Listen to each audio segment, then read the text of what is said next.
Jo, com que el meu àmbit, diguéssim, d'ofici és molt ampli, el cas d'avui, per exemple, és una singularitat, diguéssim, ja acotada, diguéssim, a el que són terres i terra cuita.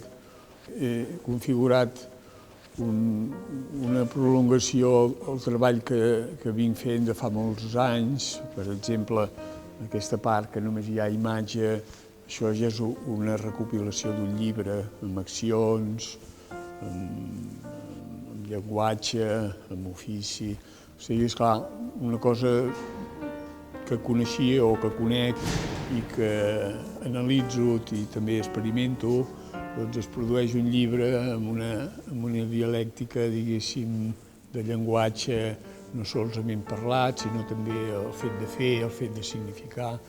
No puc ensenyar-ho tot perquè és impossible que hi quedés aquí. Però, bueno, és significatiu la tria i la voluntat, diguéssim, d'explicar una mica el que és la ceràmica de la Bisbal.